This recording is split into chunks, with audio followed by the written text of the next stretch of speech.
दर्शकवृन्द नमस्कार। कृषि सन्देश युट्युब च्यानलमा तपाईलाई हार्दिक स्वागत छ। यस च्यानलमा हामी कृषिसँग सम्बन्धित सम्पूर्ण जानकारी लिएर आउने गर्दछौं। आउनुहोस् दर्शकवृन्द, अब लागौं आजको विषयवस्तुतर्फ। दर्शकवृन्द, आजको भिडियोमा म तपाईहरूलाई धान खेती सम्बन्धी जानकारी गराउँदै छु। कृपया यो भिडियो अन्तिमसम्म हेर्नुहोला। यदि तपाईलाई यो भिडियो मन पर्यो भने लाइक, शेयर, कमेन्ट र सब्स्क्राइब गर्न सक्नुहुनेछ। दर्शकवृन्द, अब कुरा गरौं धान खेतीको बारेमा। धान खेती भन्ने बित्तिकै तपाईँ हामी सबैलाई थाहा भएकै कुरा हो। नेपालमा वर्षायामको सुरु भएपछि धान खेतीको प्रारम्भ हुन्छ। धान विश्वका प्राय सबै देशको मुख्य खाद्य बाली हो। प्रत्येक देशमा धानको निकै महत्त्व छ। धानलाई खाद्य बालीको राजा नै मानिन्छ। नेपालको पनि प्रमुख खाद्यान्न बाली धान नै हो। धान खेती नेपालमा पुरानो तथा नयाँ प्रविधिबाट गरिन्छ। धानको राम्रो उत्पादनको लागि आधुनिक विधि निकै लाभदायक मानिन्छ। विशेष गरी धानको राम्रो उत्पादनको लागि सर्वप्रथम उन्नत बिउको छनौट गर्नु पर्दछ। त्यसपछि मलखादको पूर्तिका साथै यसमा लाग्ने प्रमुख रोगहरूको पहिचान गरी त्यसको निवारण गर्नुपर्छ। धानको बीज रोप्ने तरिका आधुनिक र पुरानोमा खासै फरक छैन। आधुनिकमा उन्नत बीज हुन्छ भने पुरानोमा लोकल बीज हुन्छ। धान खेतीको लागि प्रति हेक्टर 200 क्विन्टलदेखि 300 क्विन्टल गोबर मल चाहिन्छ। त्यस्तै 100 kilo urea, 100 kilo nitrogen, 50 kilo potash र 50 किलो फस्फोरस मल मध्ये नाइट्रोजन र फस्फोरसको आधा भाग बाँकी सबै मल अन्तिम जोताई गर्दा जमिनमा हाल्नुपर्छ।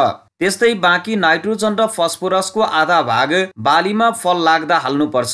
त्यसै गरी धान खेती गर्न जमिनको तयारी कसरी गर्न सकिन्छ भने दर्शकवृन्द, खेत रोपाई गर्नुभन्दा 1 हप्ता अगाडि कान्ला खुर्कने, आली लगाउने र मुसाका प्वाल टाल्ने, गरामा पानी जमाएर झारपात कुहाउने, पानी लगाई 2 पटक राम्रोसँग जोतेर हिल्याउने, पाटा लगाई सम्याउने र तयारी जमिनमा 4 देखि 5 सेन्टिमिटर सम्म पानी जमाउने गर्नुपर्छ। यसरी पानी जमाइएको जमिनमा त्यसपछि रोपाई गर्ने प्रविधिको बारेमा तपाईलाई जानकारी दिनुपर्दा विशेष गरेर धान रोप्दा पंक्तिको दूरी 20 सेन्टिमिटर अर्थात 1 बित्ता र बोटको दूरी 20 सेन्टिमिटर राख्नुपर्छ। यदि तपाईँ वर्णशंकर जातको धानको खेती गर्दै हुनुहुन्छ भने 20 सेन्टिमिटर लाइन र 25 सेन्टिमिटर बोटको दूरीमा लगाउन सक्नुहुन्छ। त्यस्तै उन्नत जातको धान खेतीको लागि एक ठाउँमा 2 देखि 3 वटा बेर्ना रोप्नुपर्छ। वर्णशंकर जातको धान रोप्दा एक ठाउँमा 1 वटा मात्रै बेर्ना रोप्ने गर्नुपर्छ। रोपाई गर्दा 3 सेन्टिमिटर भन्दा गहिराईमा धान रोप्नु हुँदैन। गहिरो रोपेमा गाँस हाल्न ढिलो हुन्छ। नेपालमा छरुवा विधिबाट पनि धान खेती गर्न सकिन्छ। बारीमा धान छरेर पनि नेपालमा धान खेती गर्ने चलन छ।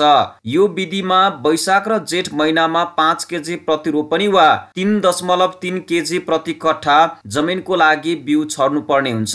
यो विधिबाट खेती गर्दा झारपात नियन्त्रण गर्न अति आवश्यक हुने भएकाले झारपात नियन्त्रणमा तपाईले ध्यान दिनुपर्ने हुन्छ। नत्र भने तपाईले गर्नु भएको धान खेती राम्रोसँग नआउन पनि सक्छ। त्यसैले झारपात नियन्त्रणमा तपाईले विशेष गरेर ध्यान दिनुपर्छ। त्यस्तै गरी दर्शकवृन्द, अब धानमा लाग्ने केही किरा र यसको निदानको कुरा गर्नुपर्दा प्राय धेरै जस्तो धान बालीमा आवरण सड्ने रोगले सताउने गर्दछ। यो रोग कस्तो हो भने दर्शकवृन्द, धानको बाला निक्लने बेलामा जहाँबाट बाला निक्लँदै गरेको छ त्यहीँनेर यो रोगको प्रकोप हुन्छ। यो रोगले धानको बाला तथा त्यस नजिकैको पुरै भाग ढाक्दछ। फलस्वरूप धान पोटा बन्दछ। यो रोग लागेको बाला पूर्ण रूपमा खराब बन्दछ। यो रोग एक ढुसीबाट उत्पन्न हुने गर्दछ। यो रोग खास गरी पछौटे बालीमा देखा पर्दछ। त्यस्तै यो रोग खास गरी ठण्डी मौसमको कारण पनि लाग्ने गर्दछ। त्यसैले तपाईले धान रोप्दा ठण्डी मौसम अर्थात जाडो महिनामा धान लगाउनु हुँदैन। यस्तो गर्नुभयो भने विभिन्न रोगको संक्रमण हुने डर हुन्छ। आवरण भन्नाले जुन बाला निक्लँदै गरेको हुन्छ त्यो बालालाई ढाकेर राख्ने आवरण भएको कारण यसलाई आवरण सडन रोग भनिएको हो। यो रोग लागेपछि बिरुवाको आवरण सड्दछ। जब बिरुवाको आवरण सडेर जान्छ तब भित्रको बाला नै सड्दछ। यो रोग लागेको बिरुवामा ध्यान दिएर हेर्दा खैरो रङका साना साना धब्बा देखिन्छन्। अब यो रोगबाट धान बालीलाई बचाउनको लागि के गर्नुपर्छ भने दर्शकवृन्द, मेन्कोजेब भन्ने दबाई बजारबाट ल्याएर धान बालीमा हाल्न सक्नुहुन्छ।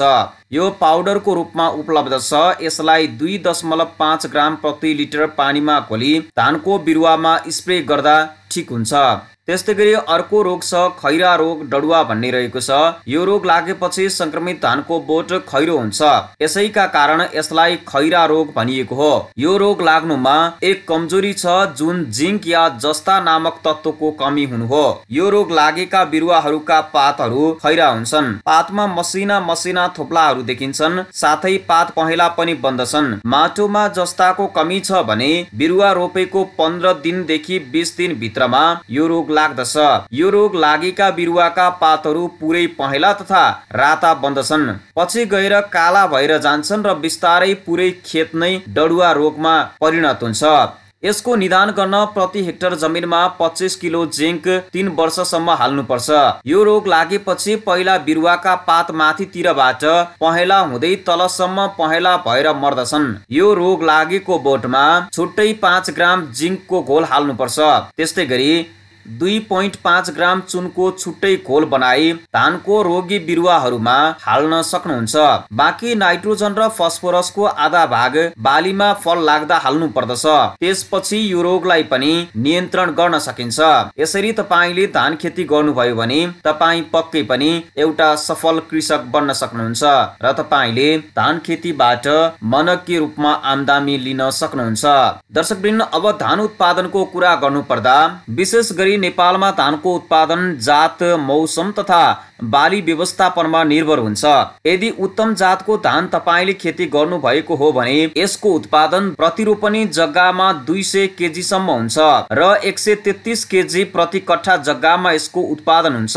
त्यस्तै गरी तपाईले वर्णशंकर जातको धान खेती गर्नु भएको हो भने यसको उत्पादन चाहिँ 400 केजी प्रतिरोपनी जग्गामा र 266 केजी प्रति कट्ठा जग्गामा सजिलै हुने गरेको तथ्याङ्कले देखाएको छ। दर्शकवृन्द, तपाईलाई आजको भिडियो कस्तो लाग्यो? जस्तो लाग्यो त्यस्तै कमेन्ट गर्नुहोला।